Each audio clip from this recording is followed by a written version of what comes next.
Do you believe you evolved from your breakfast? Because G-Man doesn't.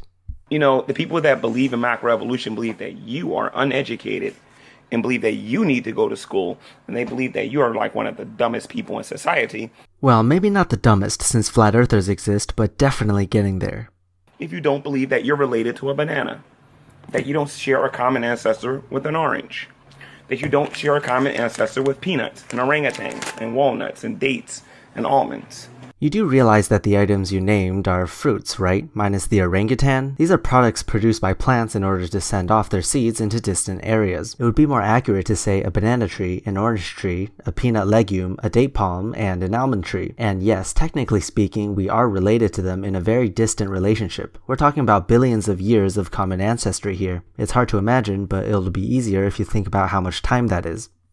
They believe that and if you were educated and you were as smart as them and as enlightened as them, and if you truly understood biological evolution, somehow you would understand that none of us was created.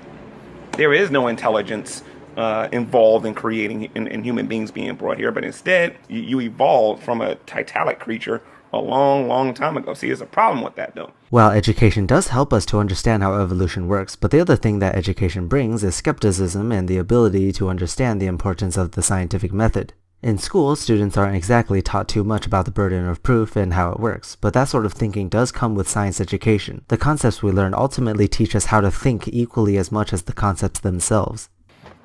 You see, bananas are always going to produce bananas according to these same evolutionists. Peanuts are always going to produce peanuts, and oranges are always going to produce oranges. But then they want to try to tell you, that a fish-like creature is going to become something that's not a fish-like creature. Oh, no one claims that some parents of any species can produce offspring of another species, and the fact that you think we claim that shows that you don't exactly understand how evolution works. Offspring will always be of the same species as its parents, but keep in mind that speciation involves extremely gradual change. Every generation, the gene pool of the population will be ever so slightly different than the previous. Then, when you have enough generations, the population will be much different than what it was thousands or millions of years ago. As a result, the future offspring, for example, wouldn't be able to mate with any of the members of the population a million years ago if they were still alive. This is what we claim, not that some fish would suddenly give birth to a lizard or something. They got in trouble in some debates with Ken Hovind, so they can't say that no more. Now what they got to say is, you never really stopped being a fish-like creature. I personally don't agree with that statement since we have quite some specific boundaries to what a fish is. However, I do see the point in making that comment. That's just another way of saying that changes in a population are very, very gradual. There are no sudden changes in which a fish suddenly becomes a human. Therefore, technically, we are still fish. Understand now? No, you're going to see Aunt Susan swimming around that way.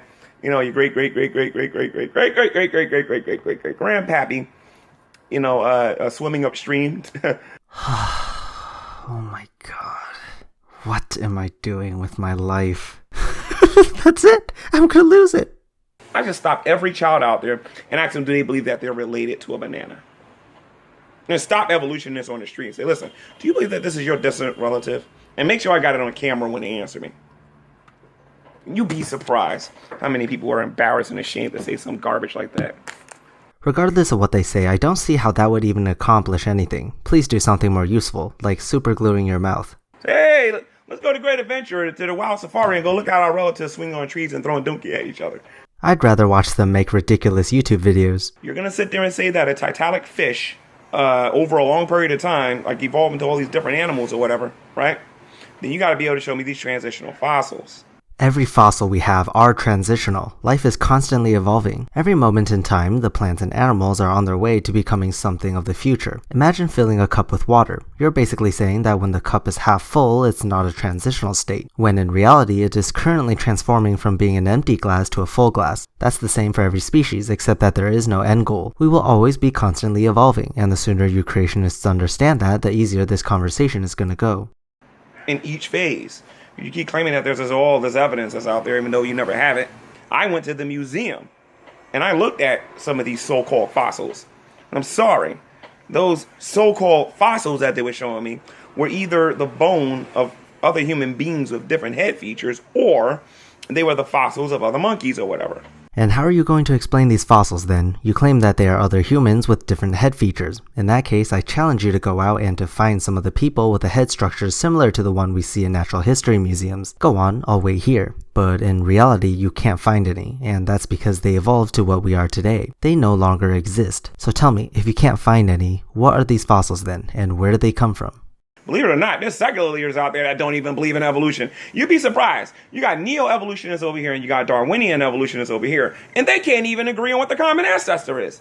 You fuck! These two are looking at different things. One leans more towards social science while the other is natural science. And what do you mean can't agree on the common ancestor? What ancestor? The one between humans and apes? The one among all life forms on Earth? Neo-evolutionists don't care about that as much and would rather look at social changes that occurred to explain the development of seemingly unrelated cultures. You know what? I would love to know where you're getting your claims from because it sure doesn't sound legit.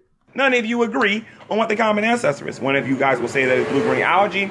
Another one will tell you that it's a titanic creature. Then some of you will say it's a single-cell organism. You guys can't make your mind up what the heck the first living organism was. If you're talking about the first organism ever, that is the common ancestor of all living things today, then out of your list, the most accurate one would be a single-celled organism. And we are quite sure of that. I honestly don't know anyone who would propose something different. I think the reason you possibly think this is because you were very vague in your question when presenting it to others. Make it clear that you are talking about the first ever organism, or the common ancestor between whatever and whatever. Then you'll get consistent answers.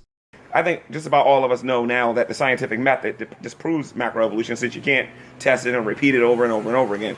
Even if what you said is true, that we can't prove any of it, which is false by the way, it wouldn't mean the scientific method disproved it. It would just mean that the idea doesn't hold up to scientific standards. You know, Banana, I think it's about time we took a DNA test to see whether or not me and you have any relation with each other. You know what? That would be a great idea. Oh wait, actually we've already done it. Not a DNA test, but rather just some sequencing. Now there was some exclusion and sorting and whatnot that was done to make an objective comparison, but the number arrives at roughly 50% similarity. Wow, it's like we share a common ancestor or something. What do you think? You think I should do a DNA test with this banana? Or do you think I should do a DNA test with this orange? Yes, and while you're at it, test your IQ. I mean, I don't know. I mean, if it's my relative, our DNA should match, right? Pretty sure I'll produce an orange one day, right? And I think I've had enough for today. That video he made was hardly one with arguments, but more so just mocking, so not much else to say. Anyway, if you enjoyed this video, please give it a thumbs up and leave a comment. I'll see you soon.